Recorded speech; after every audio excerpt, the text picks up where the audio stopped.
So first of all, you found out about your genotypes after you got married, right? Before. No, before. Before. And you still chose. I felt like you were promoting it. And I personally was triggered because I lost my dad from complications from sickle cell disease. So I think I muted you guys. That's valid. Oh, mommy, I'm like, mommy, I'm AA. She's like, yes, you're AA. So she went back to the results. So me and my sister who thought she was AS the whole time is actually AA, and then I was the one who was Which AS. doctor in Benin? No, the doctor actually got it right. He's a mom that We mixed it up, yeah.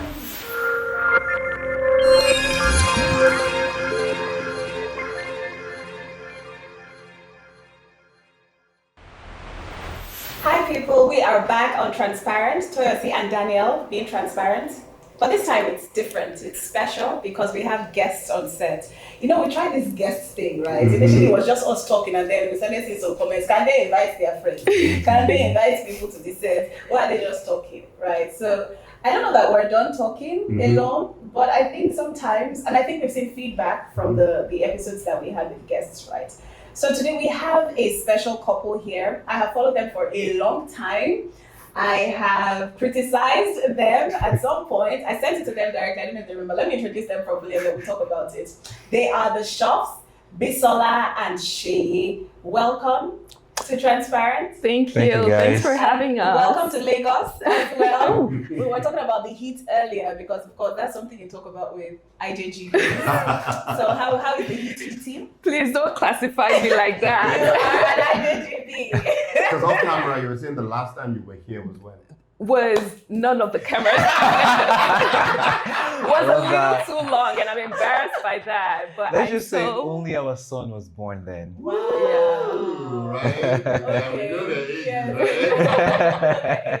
Yes. But I mean, first of all, how has Lagos been? How has it been just being back here? Yeah, it's been wonderful. I absolutely love it. There's parts of it, obviously. Everywhere has its pros and cons, but I've been loving it. I love that, like, next thing you're walking, there's Bisola, and I'm like, oh wait, there are many Bisolas there, and I just have to get used to it. And then everywhere we turn, I'm like, oh, that person looks so much like X, Y, and Z. This person looks like X, Y, because our facial features obviously are here, and I'm not used to that. So it just feels good to be home, and it's a way I can't describe it. Yeah. How has it been for you? She's the articulate one. I'll just start giving you examples. But no, I think I love it because for me, it's like, you know, a lot of people that I've wanted to see for so long. Right. I randomly just walk into them on the streets in Lekki and VI, and I'm like, whoa. We're just trying to organize something. Like literally yesterday, we went to an event. We're just trying to organize something, and next thing, Pee, Shay, is that you? I was like, whoa. But beyond, you know, just meeting up with people that you've had relationships for so long, I think it's really great to just be back home. You know, people that look like you, that talk like you. You don't have to change your accent, okay? You don't need to speak like that, but you get the idea, right? How much has changed since you guys were last here? I'd say, you know, there are two parts, right? In terms of the technology, a lot has advanced, right? Things are a bit easier, right? When it comes to transactions, making payments. So naturally you can see that technological wave. But in terms of like the environment, it hasn't really changed as much, right? It feels like the Lagos I left 10 years or 20 years ago. Yeah. No, wow, we have Lekki Koyi Bridge.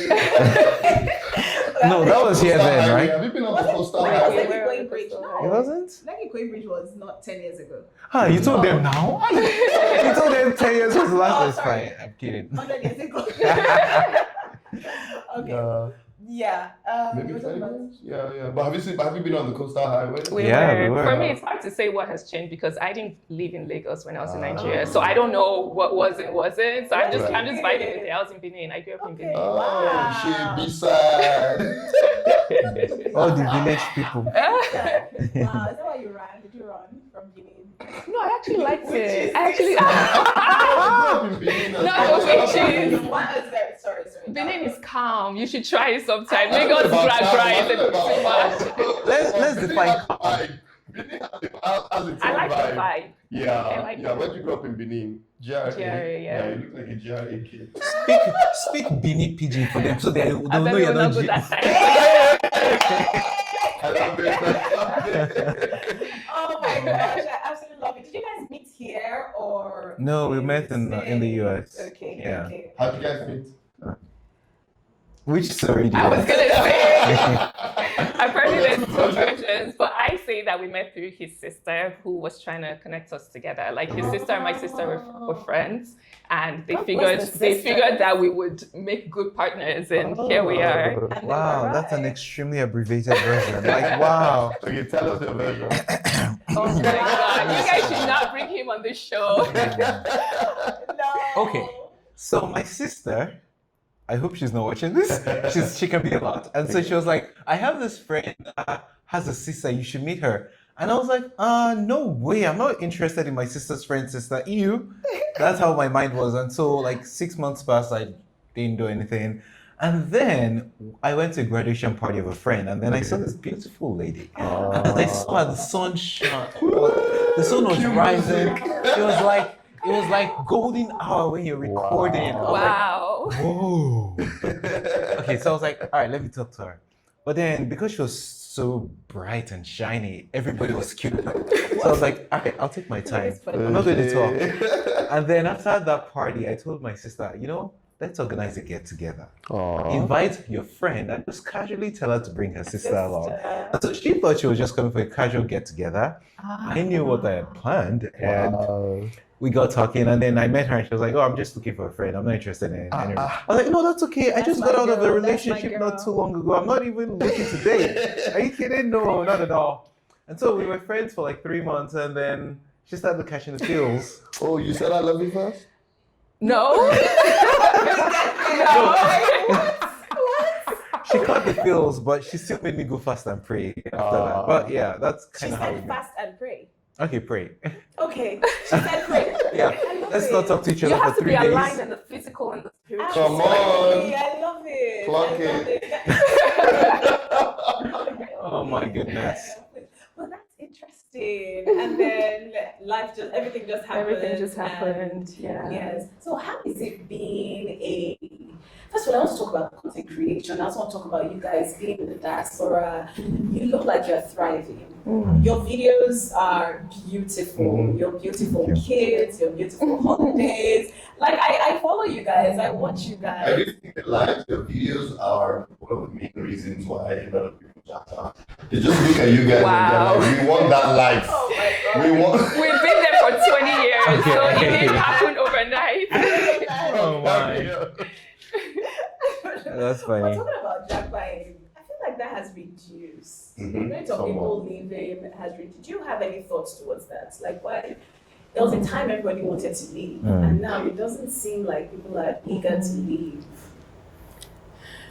Is the diaspora hard? Is there something Everywhere is hard, but you have Is to that an choose your update heart. is that an update I that we mean, need to know? Political wise, the climate is different, Right, right. So even for us who are there, people are now starting to have conversations around, okay, so where else is there gold that we can go and dig for?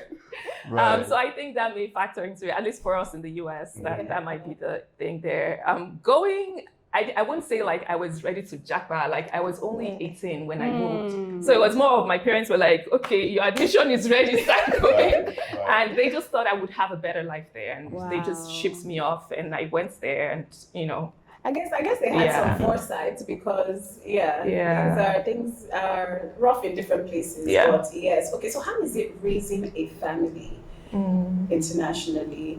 I see that you still try to keep your kids grounded and like Nigerian as much as possible. But how is that? Yeah, so I think for that, the first part of raising a family, raising a good family, right? We ground them in the Bible, we ground them in their faith, we make sure we read their Bible No with them matter at where night. you are. No matter where you are, exactly. So there's that part, because, if you don't do that, then whether you're in Nigeria, America, Australia, China, kids can go. Recently, we went to New York with the kids and my son saw a church near our hotel. He was like, we're going there on Sunday. Yes. We like- have to go there. And then we had tickets for a show on Sunday. He goes, when is it ending? We're going to church on Sunday. I was like, boy, don't you know that we're on vacation? But apparently we can't take a vacation from Right. God. So, yeah. Yes. But no, Okay. that made us like proud parents at that moment. So there's that foundational part. But then the other part of it is, the community that we surround ourselves with. Because I think for the longest time when it was born, we were going to an American church, a white American church, and it was fine, right? Like, we love the church, the kids love the church. Like they'll go there and we'll just leave them and they'll run away. But then we realized that we take them to Nigerian parties and they're like, what are they wearing? I'm sorry, I don't understand the accent. And so at some point we made the decision to switch to a Nigerian church. What church do you go to? The Well Church. The Well. Yeah. W-E-L-L. Yes. Okay. Yeah. Our amazing Pastor Vic, shout out to him. But yeah. No, so we made the decision to switch to a Nigerian church just because we want to ground them in the culture, right? We want them to be around people that are just like them, understand, because they get the diversity. Well, I guess from our perspective, it's diversity, right? They get other cultures when they're in school, when they go to the playground and things like that. But when we need to infuse that Nigerianness into them. And it's important because the world today, there are lots of, if you don't enforce your culture or your way of thinking on your kids, everyone else will. Absolutely. So let's talk a little on that. How important, or how was trying to establish them in your values? How was that vis-a-vis, when they go to school or when they go out with their friends and other things they pick up outside? How was that process like for you? And I'm curious to know what values you're instilling there. Model that. I mean, first and foremost, like you said, the foundation is the Bible. It's the Word of God. It's what does God say about you and who you are and knowing your identity in Christ. So they get it. They know it. And I think now, like, there's a lot of, I don't know how deep we want to get into this, but even at the kindergarten, first grade, second grade, there's a lot of like things that are happening that Mimi comes home and is like, well, so-and-so said this. And I'm like, but you know who you are. Right? You know that's not true, right? And so we have those conversations. Sometimes some other things in terms of values, in terms of like what I allow you to do and what I allow you not to do. Right. Like it's not necessarily black and white, but I make that decision on your behalf. And so they will come and say, but Josh's mom said he could do this. And I'm like, hello. FYI, our daughter gives that attitude. A 7-year-old, okay? But Samantha's mom said she could do that. And I go, hello. Am I Samantha's mother? Is Samantha's mother your mother? Very good. So I don't, and sometimes they'll say, okay, but when I go to so-and-so's house, they say, I can watch my iPad. Yeah, but when you go there, you can watch it. But when you're here, we don't do that, right? And they go, yeah, I guess. So where, you understand, like, let's not mess around. Like, try to. Listen, I'm like, Like, they like to see how far they can go. I feel like our son is more like, okay, it takes permission, right? He's like the poster child. Actually, I'll say he's like her. And then our daughter, our daughter, she pushes and pushes and pushes. Yes. She's pretty much like she's me. very free-spirited and very So you need to really ground that one. She needs the grounding. Absolutely. So you're the one who plays by the rules and you're the... Yes. Well, it depends on the context. Right. Okay. Let's not even come up our That's literally what it is. Like, so the other day, we went out to a cafe to like just record a quick concert, and our assistant was like, I don't know if they will allow you. Maybe we can ask for permission. I was like, oh, you don't know she asked for what permission? Like, by the time it's time to ask for, he has finished working, like he does not go by the rules, forget it. They'll be like, oh, you can record it. Oh, really? Oh, okay. Oh, you're right. Wait, no, that's all I said. Oh, I can't record? Oh, okay, just 1 second. Just 1 second. So you mean... I mean, here's the thing. I grew up in Lagos. Right. In Lagos, you don't take permission. First in Surulere, then in Ikeja. Exactly. I mean, but the thing is, like, you don't dwell in Lagos. Right. Like, by the time you're asking for permission, like, the world has moved on. And then at some point, I worked in New York. And in New York and Lagos are the same. Yes. Right? Yes. So, if you know what you want, like, you start, you rather than asking for permission, you give an apology. I'm sorry, but I've done what I need to do. Wow. Otherwise, like, it's going to be hard to move forward in life. Wow. I hear you. That was the book I was reading. No, honestly, that was the book I was reading. And it was so funny because there was a picture of the Eiffel Tower on it. And the person was talking about this exact thing. And he said, oh, a friend of his has gone to ask for permission from the department responsible if he can use the image of the Eiffel Tower for this thing, for a book or for something. He said, well, here's an image of the Eiffel Tower. And like I didn't go through all that process. Right. Sometimes I think, and Daniel is like you, by the way. Okay. Daniel is like, Wow. It's always the opposite. Let's get Let's permission. do it right. Right. Just like guy out there. There's no time. We got things to do.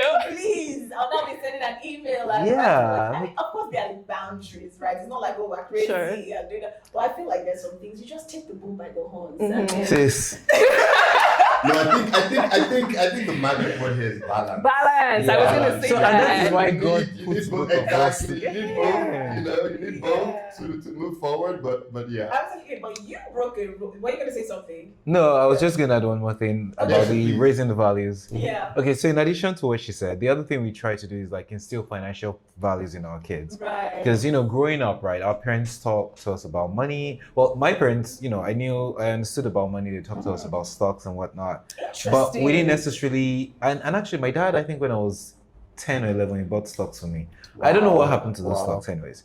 But like, he just kind of got me start thinking that rather than spend, you save, you invest, right? I think view of growing up, like your parents they had their own businesses. And so they instill the values in you in different ways. And so for us, what we're now trying to do is, you know, we actually kind of let our kids know about our finances to a certain extent. Yeah. They don't know the total number we bring in, but my son every now and then is like, yeah, so how much is that? How much was your paycheck? I'm like, don't worry about that, but here's how much I'm paying you. That's so But good. the other thing is, it's not just about telling them about money. We also then, whenever they record videos with us for a brand campaign, we pay them because we want to let them know that you're creating value. They won't have come to us for that campaign if you guys weren't involved. And then we pay them in their bank account, then immediately I transfer it to their stock account to invest it for them. And then I show them this is how much your stock has grown, 2%, 5%, 10%. Oh, wow. Why am I doing that? Just so they understand that this is the value of my time, my effort, my skills. And so through that now, our son has started picking up photography. Our daughter opened up our YouTube channel. She doesn't know what she's doing there, but it's still to have fun, but also to say I'm creating something such that when she gets to be of that age, she knows that the skills that you have, the ability to think, to create is what actually gives you that opportunity you want in the future. Oh, and Beautiful. that's great. Let at a young me give you an age, example. When the latest iPhone came out, whatever version it was, my son was like, 17? yeah, he goes, did you know iPhone 17 is? I was like, yeah, so, like, you know, we're not buying it, right? And he goes, yeah, but how does that affect my stocks? My Apple stocks. And I go, wait, what? Like, literally, because I forget about the iPhone. Let me know how that affects the stocks that I have. Yeah. He's like, should we be buying more? Should we be selling? Like, what's going on? And Oh that's my the mindset word. that he has now. Listen, Yeah. they are grown-ups in Lagos. No, we're not even think that. That is so cool. And your son is what, 10? He's 11. That is Yeah, he just so turned 11. cool. I think, whoa. Have you thought of like setting up the kids? Well, I know there are financial literacy clubs and what? I said preach it, preach it. Yeah, for kids. But if that's something Yeah. I think that's something that you can do because I don't know that a lot of people are teaching their kids about financial literacy yet. Yeah. We're not. Wait, but our kids are like 5 and what? Okay, well, 6. Well, Six, Okay, 6 so and what 4. age? What's the age to start? Leave the age to start. I think yeah. now is a good time to start. I think But from the maybe age of he's starting 5. to understand Yeah. it as well. Yeah. Yeah. Like there are different ways you talk about it to them, Yes. right? Yeah. I love it. I love it. Because they have their bank accounts, right? Yeah. They Yeah. have that. I think I spoke to Riri about it once. No, and I know we tell them about But it's not value conscious. and all those things, Okay. you know, but specifically financial literacy and like teaching them about stocks and, you know, like, we're not yeah. doing that. So it depends on their age, right? You said Right. 5 and 6. Yeah. There's only No, so no, much. six, you can- 6 and 4. 6. 6, Oh, 4, and yeah. 1. Oh, yeah. There's only so much they will know, but Yeah, that's yeah. beautiful. That one, yeah. Stop using so much diapers. Yeah, It's you know economic. Can you hold your pee? Dang. Yes. Wow, Oh my that's goodness, beautiful. yeah. But talking about breaking rules, right? And being you kind of broke a rule recently. I did. Didn't you leave 9 to 5? Oh, yeah. Right? You're now a full-time creative. Mhm. When I saw that, again, and this is the last time I'm going to say, I actually follow you guys, right? I actually follow you guys. When I saw that, I was like, this is interesting. But you're keeping your job, right? Yeah. Okay. I've taken multiple breaks at different Yeah. points, but yeah. Okay. Yeah. But how is that first of all, how did you feel about it? I thought it was fine. She was losing her mind, and I was like, At her you just job. cannot balance being, because by that time she had started monetizing, the creative business was growing, and so we'll try to figure out how to record, take care of the house, the family, the kids. I mean, I shared the job, the home responsibilities, but then on top of that, deal with brands, negotiate, shoot, edit, post. We didn't have an assistant at that time. Like when you think about it, it was 2 full-time jobs. Technically 3. Family and house, the creator work, and then the 9 to 5. Like there's only so much you can handle. So once she started making some money it seemed like the trajectory was going the right direction. And she mentioned that. I was like, yeah, by all means, go ahead. Because now for context, about a year or 2 prior to that, I had left my job to work in a startup. Okay. Right. And so it was like, precedent. exactly. So it's like, well, if I could pursue something, and I lost a lot of money, I actually wasn't even bringing in income when I was doing startup, and she was the one supporting us at that point. Then when it's her turn, she's already bringing money. Like, just do what you need to do. Wow. So, okay. So what happened? Okay. No, go ahead. Yes. With me leaving my job. With you leaving your job, what was that moment that you were like, you know what, I'm leaving? And what I really want to pass across to whoever watches this is, if there's someone toying with the idea now, what are the things that should be in place, all of that. I don't think it was an irresponsible decision that you made. I feel like you thought it through, you had the numbers, all of that. So just talk us through that. I mean, there's some risk involved. It worked out for me, thankfully, but leaving your job, obviously, there's some risk involved. But I was planning to, I was literally on that trajectory. And then my boss was like, I already had a crazy life. And then they were talking about, oh yeah, we're adding you to this new project. I said, first of all, I said, I'm not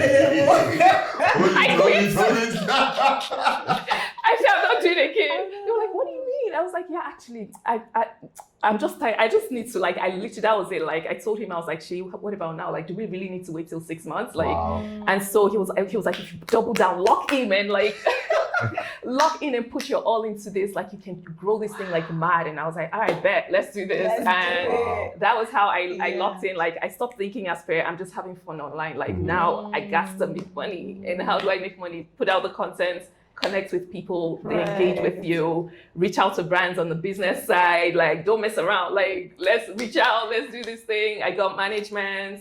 Things just started happening. Amazing. And the first year, I made about 75% of my income. Cool, whatever. Okay. By the next year, it's X times, and the next year it's X times. So, go up.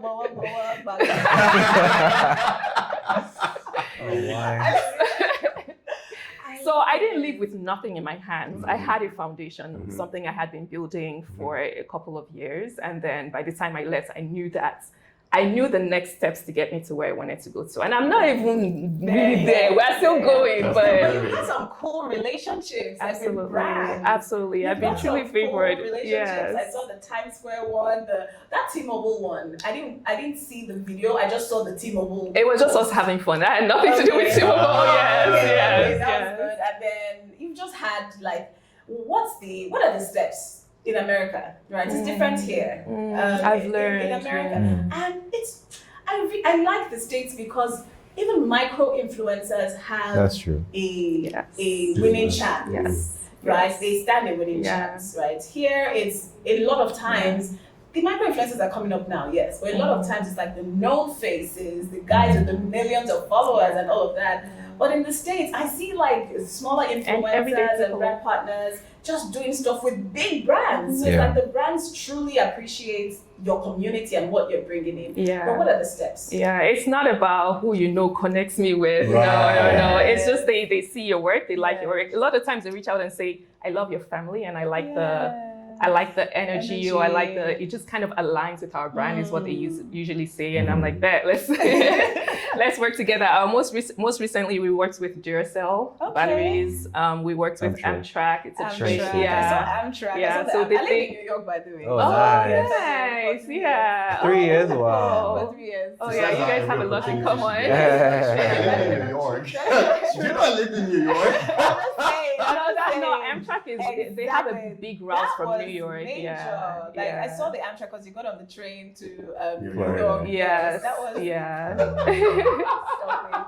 Yeah. So you reach out, or they It's reach out both to you. ways, yeah. So I reach out if I like the brand and I think there's alignments. I would reach out. Sometimes they don't respond, which is fine. But if you never ask, you never get anything. And sometimes they respond and say, "Not now. We don't have a campaign, but we have you in the books." And they will reach out eventually. And sometimes right away they just say, "Yes, we would like to work with you." And then sometimes I don't even reach out. And actually, majority of our campaigns, they just come to us because they find us. So I think the thing about that is, knowing what niche you're playing in, right? Because I think when we started, we weren't trying to be creators. We were just having fun online. We were just posting fun stuff, right?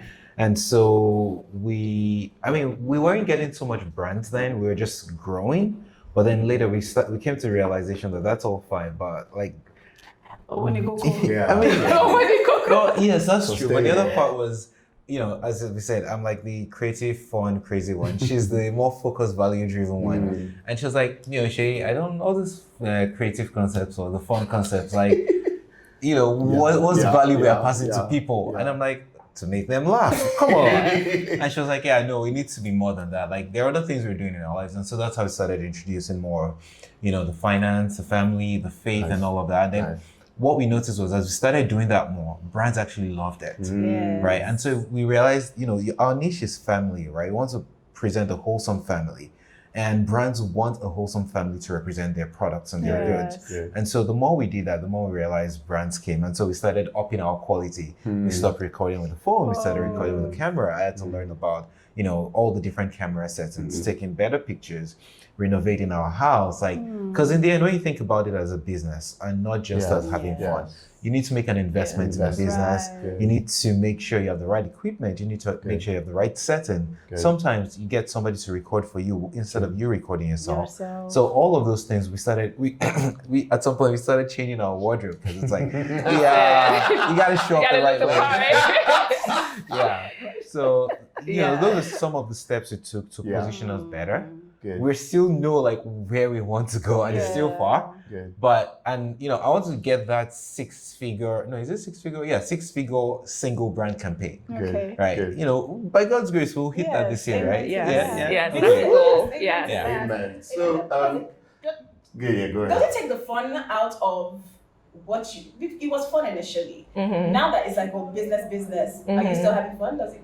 How is that? You have to, you have to, because it's like you're just putting strategy behind what you're doing. So it's like instead of being all over the place, it's like we're now being focused and An example, one of the very old videos we recorded, there was something like, it was a skit and I jumped on top of the fridge.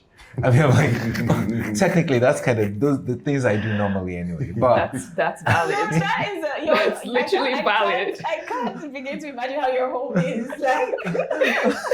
But we decided maybe not on the fridge anymore. Maybe just on the table, over the table, just so it looks a bit more refined. That kind of thing. Because you're influencing a lot of people as well, so you want to be careful. I can see that. You don't want me jumping on the I do not want to jump. All right. I mean, from where I stand, you guys just look like the perfect couple, the perfect family. Picture perfect. But I do know that the American dream. Almost. So, but I do know that if you guys are married, you will face some challenges. So let's get in there for a bit. Let's talk about how you deal with your challenges. I know there was a time you just said you were out of work. And she had to support the family for a bit. I don't imagine that was a breeze. I do know that you guys have grown through the years as well. How do you handle differences? How long have you been married? For 12 years. 12 years. Woo! Amazing. 12 years, we're 8. Nice. So how have you handled differences, challenges in your marriage? Why are you looking at me? I'm being a gentleman, so ladies first. He's like, I don't want to say the wrong thing. How we have handled challenges, I would say honestly. You have them? I mean, obviously, life be lifing. Right. My wife is perfect, so no challenges, okay? I mean, you guys look like you don't, but life be lifing for sure. I would say honestly, I feel like I'm blessed with someone who is like very patient, very calm. He's so level-headed. Wow. Like I feel like a lot of the issues that I hear, I can't even You picture can't sharing. relate. You can't No, no. Wait, sorry. Wait, I need Panadol. My head is swelling too much. No, that's not what I meant. I think Okay. the way that the conversations go, Yeah. that friction, Yeah. he's much more like reasonable. Like we can have, we come from different sides, but we can have reasonable conversations about them without it being tug of war, intense. fights. Like, oh, I can't talk to my husband about this because he's who? Like he's my friend, so we can talk about things like if there's money challenge, what's the way forward? Like Yeah, you know, like yeah. let's figure out. Okay, like some days, like it's like literally, what's our path to monetization? Let's talk about this because you know, and it's not. I'm not fighting you. You're not fighting me. We just need to figure this ish out. You know. So I think honestly, in general, I don't really have a lot of friction. Like even though we disagree with our angles or our ideas, the conversations are reasonable and logical, you know, and then we find a path that makes sense. Is this a temperament thing? Wait. Or- Sorry. Do you agree? Yeah, generally. Do you know why I asked that question? Yeah. Well, Why? Let me tell you why I asked that question. Because there was a time somebody was talking to both of us. Person that asked us, oh, how's everything? All of that. I was like, oh, everything is amazing. Like, things are just going great. And then we've never had a better time. And the person said, okay, great. And then you. And this guy said, like, it was the complete I was like, this was like 5 years ago. yeah. Oh, wow. It was the complete opposite of how I was feeling. So that is. So do you This agree? this was because I was always just letting it flow because to avoid friction, to avoid, I wasn't I wasn't confronting any of the So you issues let because everything I wanted peace to Interesting. Oh, no, just Shay let it does lie. not do that. Just let it lie. No, but that's So- changed. Listen. Okay. Being called out It's like, let's go to the root. That day was an eye opener for me, Yeah, right? Like yeah. you can actually be together, and one party thinks everything is great, and the other Mm. party is suffering. And so I'm just really hoping that people are able to have transparent conversations when things aren't going great. Which is why I asked, do you? I feel the mean, same way? no, absolutely. When we're very early in our marriage or dating, right? For me, like, there was something that, honestly, if I had hair, I would have pulled my hair out. And it was like, I ask you, so what's wrong? Oh, yeah. I should say, No, nothing. And Even you just just thinking like- about it right now. I mean, okay, so the context is, I'm an engineer and then I Right. moved into IT. And so our goal is problem solving. Understand the root cause, solve the problem, and the Go system for it. runs smoothly. And I look at you and, Shay you're like this, engineer. and I'm like, what's wrong with you? Even before she has done the face, sometimes I just know the conversation has died down. And I'm like, what's wrong with you? Are you okay? Nothing. Okay, I'll wait. Next day, are you sure you're okay? Yeah, I'm fine. 3 days later, after Oh, but Shay, we've evolved from that. That's what I said That. 10 years ago or Yeah. so. But then I used to poke and prod and twist and turn and everything. And then finally she'll dissect the problem for me. I'm like, wait, I laughed at you when you were being serious. I didn't know that. Shay, That's just an That example, right? one, Not yeah. a real example of like the Yeah. situation, but I the hear you. context. Yeah. But I think after we figured, and I had to sit down with her multiple times. See, I'm the kind of person that if you mess up or you upset me, I'm like, yo, you messed up, man. I don't like that. I'm not happy, and I'll use 1,000 words, and you're like, okay, I get the point.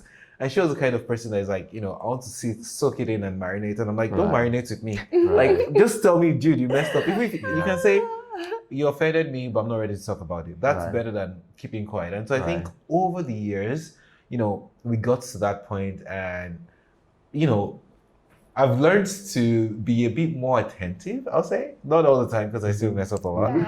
But she also lets me know that, dude, that wasn't cool, man. And when that happens, I'm like, oh, I'm sorry. Yeah.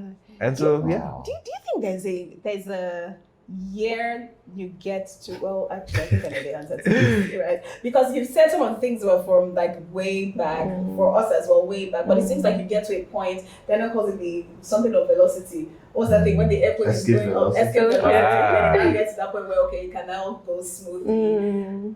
Well, that clearly doesn't happen with every couple because you hear stories after 35 years and all of that. But I've answered my own question.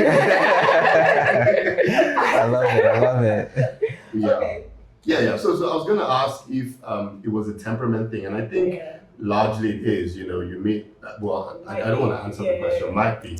that the way you guys problem solve, and it's so smooth, you just say, I'm hearing you speaking like, honey, that's not cool. Oh, yeah, it's not cool. yeah. Versus like, It may not only be temperament, it may also be location. To me, in my head, sometimes I think Americans don't have problems. They are not in traffic. Well, sometimes they're in traffic. Okay, let me not sound like that. Well, that's a fair point, though. They are not thinking diesel has finished. There was one day I don't even know what I was doing, and then lights went off, and then they said, "Man, no diesel. We have to go." I was just like, what is this? So that's like triggering. Then I'm getting Even if you were calm before. So plus that, then trying to get home, somebody has almost brushed the car, somebody's beating the light, or there's no light safe in that corner, corner, or no lights, right? And so you're doing all of that, and then you get home and you really don't. It takes a lot of work to actually now be just zen and trying to communicate. There's a lot of anger in this vehicle. Here is a very valid point, So your because coolness to each other as a result of. I'm not even gonna. I won't lie. Listen. Baby, let's take a walk, baby. Let's go drink some ice water. I mean, you make a valid point, though, because now that I think about it, I've been driving in Lagos, and I didn't realize. Let me put this way. I don't cuss. I never. Yesterday, it was just dropping anyhow. And No, it was one time. I was like, who is this? No, it was only one time, not anyhow. Let me not talk And I was more. like, as soon as it dropped, I was like, wait, me myself, I was like, who is this? This is not how I speak. But you're right, like, literally, you're driving and somebody just comes in. Somebody just walks in. I'm like, don't you love your life? Like, foolish things that for no reason. Wait. Yes, but No, I agree. I Location agree. makes a big I'm difference, not because a gonna lot of deny stress that. is Yeah. not there. Yeah. And then you can focus on the real things that Yeah. really teach you. For real. Like the basic things, like today we're saying, this water is smelling. Like we're like, so like the basics are. I don't have to think. Is the electricity gonna come on or like I don't have to think about that. And then the fact that the basic amenities are there, like are not there, is that's I can see. Yeah. And you don't need to be like a high income earner to live a basic comfortable life. life. Yeah, that's true. Because the thing as minimum wage exists. Like exactly. There's that. But you guys also have your own show. We do. That's why I say everywhere has its pros and cons. So yeah. Okay, there was something we were talking about earlier, but did you want to say? No, I wanted to switch to the conversation about the genotype. Do you think we should go to that? Oh, you guys dug deep. We will. Okay, let me give you guys the options. Two more questions. Buckets. Okay. Yes.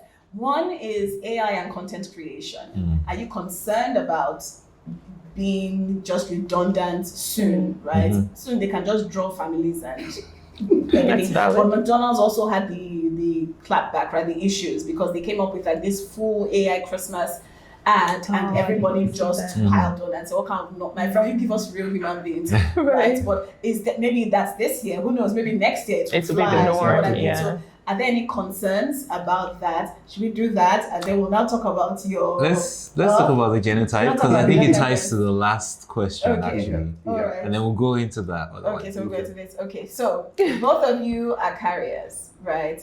Go ahead. You can say it. She's like, how do I ask this?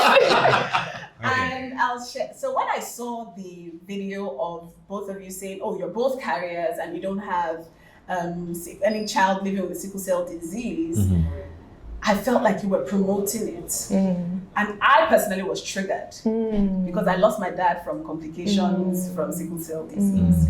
So I think I muted you guys. That's valid. I think I muted. Yes, because I was like, what is this? Not everybody can afford whatever it is you're about to propose, because I mean, like, you were going to tell us, okay, this is how we did, or this is whatever we did, right?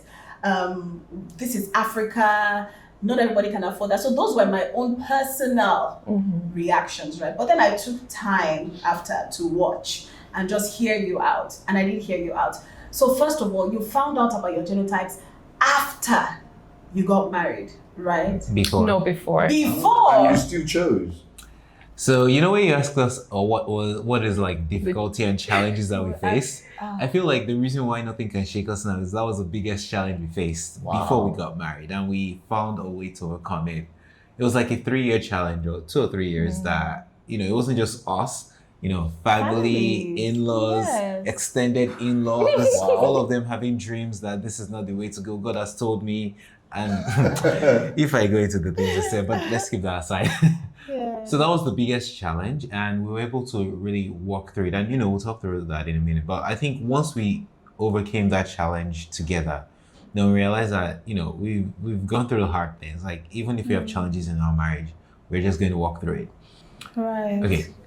First, I'm sorry to hear about your dad. Thank really you. sorry about Thank that. you. It's been 20-something years, but Wow.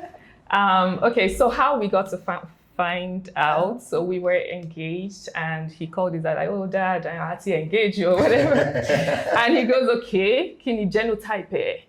He knew he was AS, and he had asked me, like, before we even, like, early on, what's your genotype? I was like, I'm AA. You know, we had tested when I was younger. I was like, I'm AA. And he asked me again, like, multiple times. I'm like, we're good, I'm AA. Like, 2 of us in my family, 2 siblings are AA, 2 are AS. Actually, the ones that are AA are different from the ones that are Yep. So when we got engaged, he told his dad, he was like, his dad is a lawyer, he deals with facts. Like, I need to see the receipts. Like, show me her test results. We're good, let's roll with this wedding thing. And he goes, where will we find doctor? We were students, we didn't have insurance or whatever. I should have found a place. They did. We were in grad school. Grad school. Yeah, I think you had just started got my working. job, I was still in grad school finishing up. And so he was like, well, let's just find somewhere to do the test. And I did it, and it came back as AS. I was like, these people don't know what they're doing. Like, literally, that was the only thought that came to me, because I knew I was AA. I was like, these people don't know what they're doing. Let me go to, I now went to another doctor in my church. I was like, please, can you help me do the test? I did it again. It came back as AS. That was the only time I actually now believed that, wait, I'm actually AS. And I was like, what happened? I called mommy. I'm like, but mommy, I'm AA. She's like, yes, you're AA. So she went back to the results. So me and my sister who thought she was AS the whole time is actually AA. And then I was the one who was AS. Which doctor in Benin? No, the doctor actually got it right. He's a mom that We mixed it up, yeah. So it turns out the other sister is AA and I'm AS. And I was like, oh my God, we're screwed. So what do?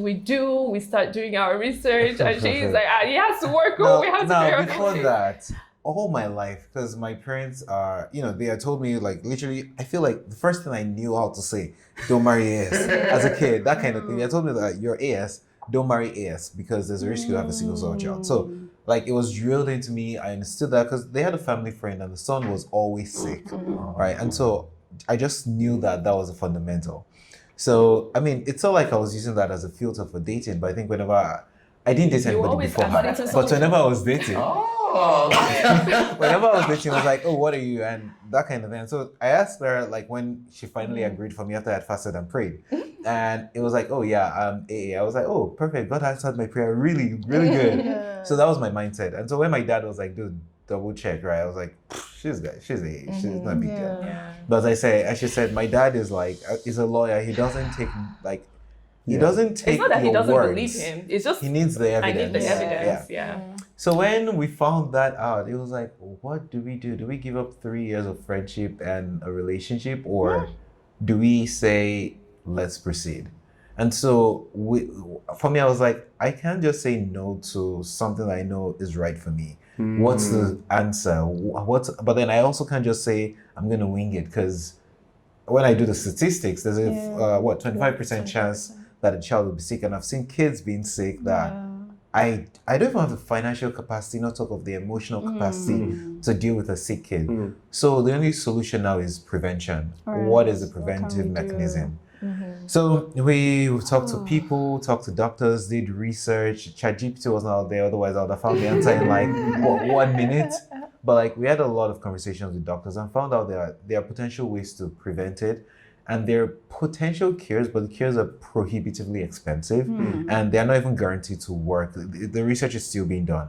But on the prevention side, like, you can do a test called then it was called PGD. I think it's changed Now it's to PGTM. PGTM. Yeah, it's just an IVF with some more testing on the embryo Yeah. before, just to make sure that the child doesn't have sickle cell. So I went to my dad. Yeah, here's the research. So I'm still gonna marry her. Come here. Mister, sit down here. Why would you want to go through all this stress? Why you can't just find another lady?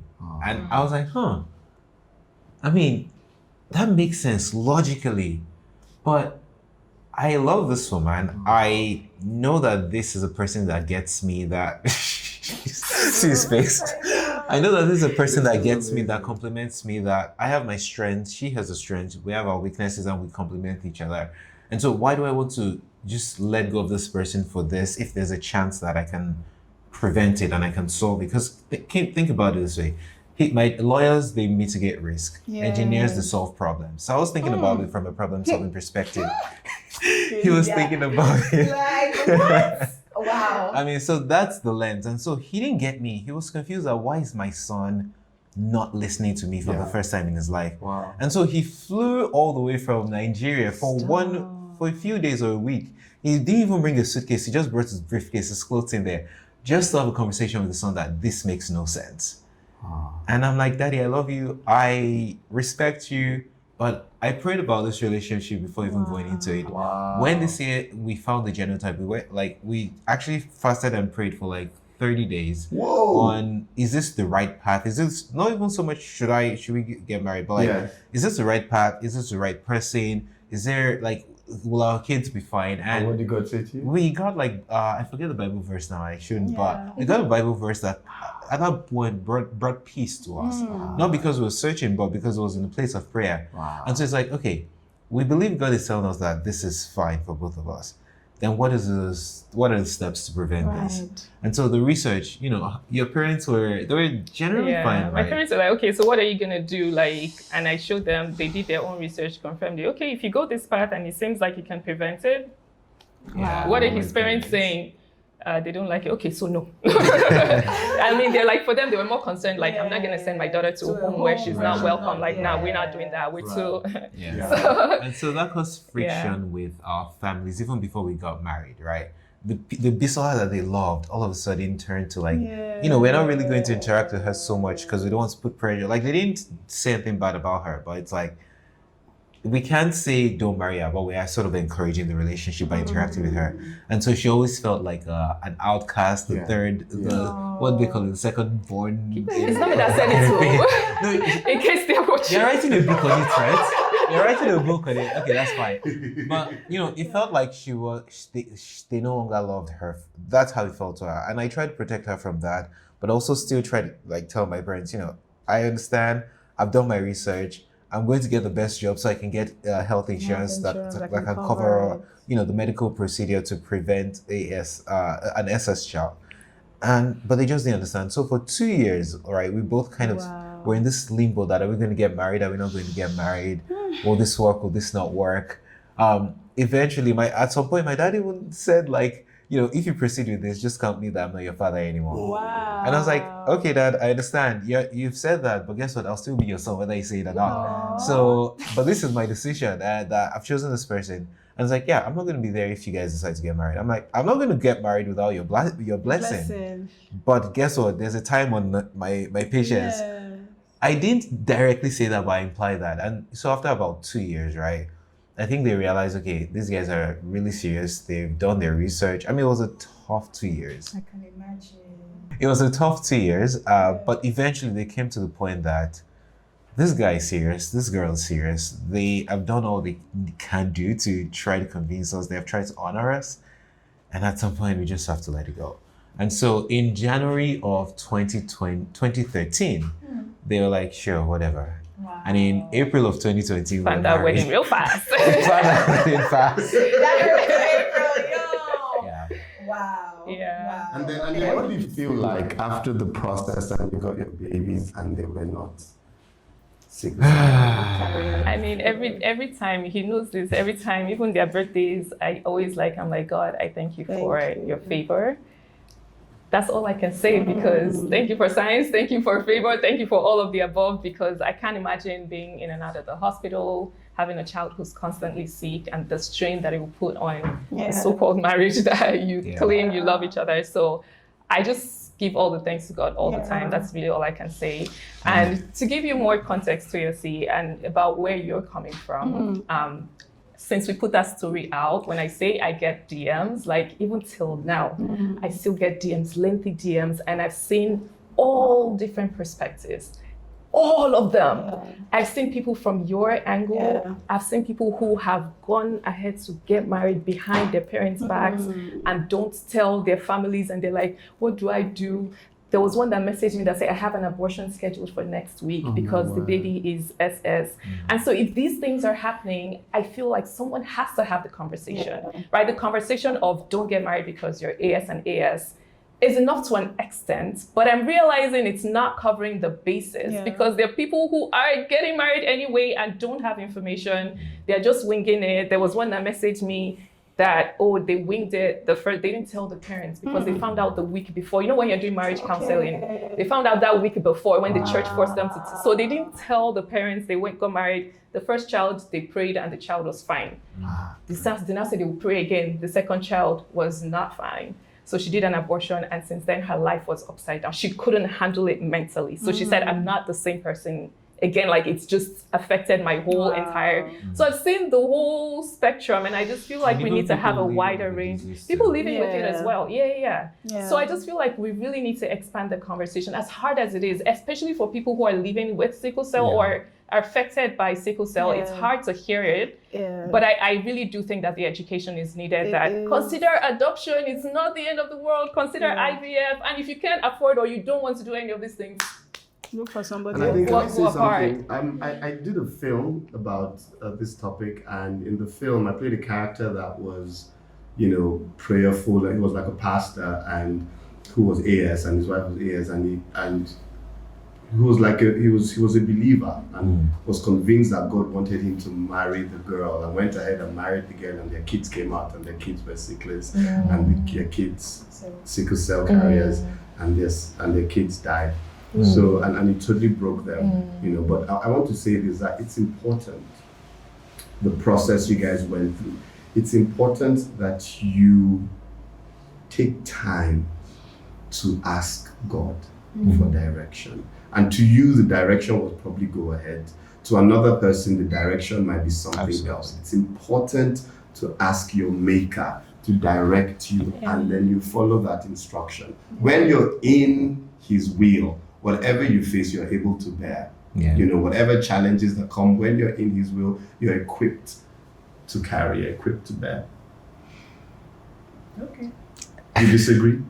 I mean, of course, prayer is important, and it should be the bane of every relationship, every marriage. I think what you said really resonates with me, and because I took time to watch your other videos, right, and I saw where you explained it, and it's the exact thing of, okay, this information is important. Because for me, I was thinking they could have just kept it to themselves. They didn't have to announce, because it just felt like we broke a rule and nothing happened to us. That's how it sounded. That's how that first one that I saw seemed. Like, we broke this rule and nothing happened, so yay us, right? And then I went to watch other videos, and I hope people take time, especially people in this situation, take time to watch the videos as well. And I was like, you know what? Information is important, and what you have done is give information. Now there are a lot of ethical conversations around everything, right? And I don't know that we can delve into. I'm going to leave you guys to go watch their videos and then make the decision for yourself. But just have first of all, be honest, okay? There's no point hiding things. I think it's important that we have people around us. It's important that we carry our loved ones along, because God forbid, or maybe not God forbid, but if anything happens, you're still going to have to lean on that family. So if you're hiding from your mom, hiding from your dad, hiding from your loved ones or people that you should be accountable to, then you find that you're alone. And nobody wants to be alone during any issues in life, right? So I think that's the important thing. First of all, get tested, and have all your information, okay? And be honest with the people in your life. I strongly do not recommend it. We're transparent on the show. Absolutely. Strong, because I saw the pain that my own father went through. This one is firsthand. This one is not a neighbor, a this, a that. This was my dad. And I was young and I still have those memories of his crises. They were horrible, right? But thank God for science. Thank God for everything that science has brought. I say to people, science is catching up. Science is catching up. Like, there was something happened, a breakthrough recently, and I was like, God is looking and he's like, oh, finally. You know what I mean? So people who separate science from God, it's like you're doing yourself a disservice. Science is catching up to where God is. I do believe in miracles, and I believe in science as well. And I believe in wisdom. Wisdom is profitable, but thank you guys for sharing that really with everybody. I initially thought you shouldn't have, like, you have not kept your person and being like this, but you did, and I know that people's lives are the better off for it. Yeah. So thank you. I would also add that I have something even better for people to digest instead of going to sort through the videos. Is I've written a book that has put all of this together, and it really just dive into the nuances. I have interviews of people who are living with sickle cell to give people context of what it looks like from the mild to the extreme severe, just different experiences from different countries as well.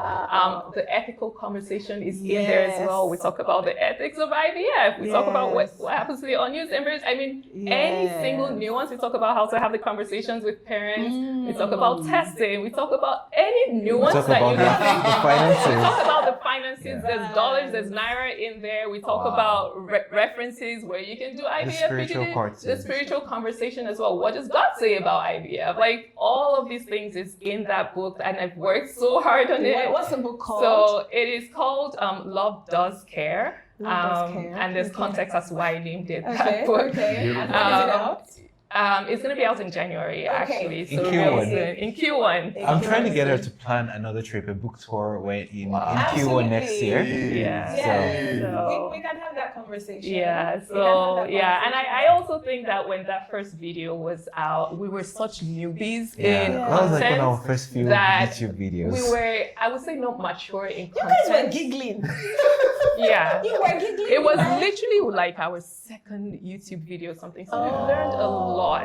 Learned a lot on how to have these conversations, how to, you know what I mean? Like, even now, like, I look back and I can say, I understand. You know what I mean? So yeah. There's been a lot of maturing, I would say. And like, now writing the book has come from reading a lot about other people's stories and other people's perspectives. So Love Does Care. Yeah. You guys are amazing. Quick yes or no. Do you think AI can take over the content creation industry where content creators become redundant?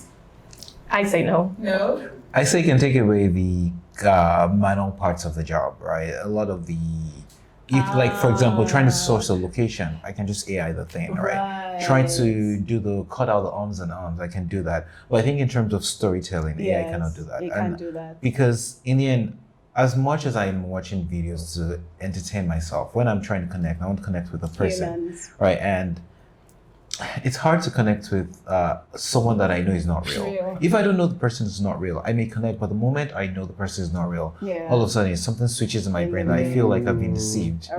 So I think there's that part. But I think what any creator that is looking into 2026 and beyond needs to think about is, it's not so much how do I create a video that shows my beautiful fashion and this and that on my hair. I don't care about your hair. I can say a million of that, right? It's more about how do you connect to me as an individual? What's your brand? What's the story you're telling me?